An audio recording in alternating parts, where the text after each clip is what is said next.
নমস্কাৰ বন্ধুসকল, আজিৰ সন্ধিয়াৰ কেইবাটাও গুৰুত্বপূৰ্ণ খবৰ। ভয়ংকৰ ৰূপত বৃদ্ধি পাইছে ৰাজ্যত গৰমত বাহিৰত ওলোৱাতে সাৱধান ভয়ংকৰ ৰূপত বৃদ্ধি পাইছে ৰাজ্যৰ পৰস্তম।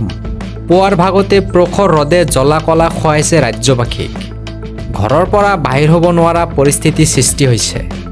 পুৱা 5 বজাৰে পৰা দেহা পৰি যোৱা ৰদ ওলাইছে। ৰাজ্যৰ জিলাই জিলাই বৃদ্ধি পাইছে তাপমাত্ৰা।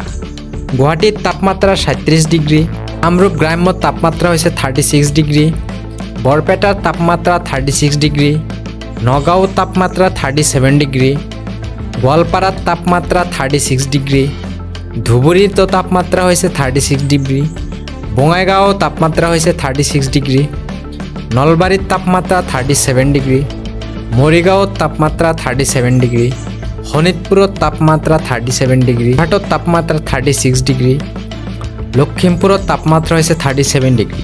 আজিৰ আনটো ডাঙৰ খবৰ, সাজু কৰি ৰাখক আপোনাৰ নথিপত্ৰ। 2 আগষ্টৰ পৰা ৰাজ্যত আৰম্ভ হ'ব লোকপিয়ল গণনা। 17 আগষ্টৰ পৰা ঘৰে ঘৰে যাব গণনাকাৰীৰ দল। জুন মাহতেই সম্পূৰ্ণ হৈছে গণনাকাৰী বিষয়াৰ প্ৰশিক্ষণ। 15 ছেপ্টেম্বৰ পৰ্যন্ত অসমত চলিব লোকপিয়লৰ এই প্ৰক্ৰিয়া। সচেতন নাগৰিক হিচাপে আপুনিও আগবঢ়াওক সহযোগিতা।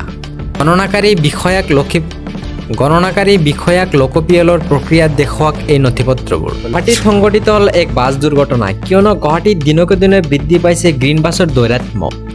গুৱাহাটীত গ্ৰীণ বাছৰ খুন্দাত মৃত্যু সাৱটি ল'লে আনজন যুৱকেও।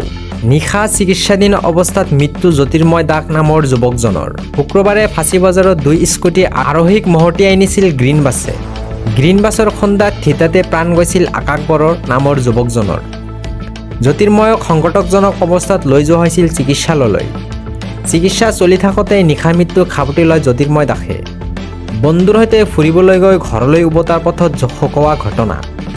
এই ভয়ংকৰ ঘটনাক লৈ গ্ৰীণ বাছ কৰ্তৃপক্ষৰ বিৰুদ্ধে তীব্ৰ ক্ষোভ। দিনকে দিনে গুৱাহাটীত বৃদ্ধি পাইছে গ্ৰীণ বাছৰ দৌৰাত্ম্য। বিজেপি চৰকাৰে গোলাম বনাইছে নেকি দেশৰ নাগৰিকক গোলাম বনাইছে বিজেপি চৰকাৰে।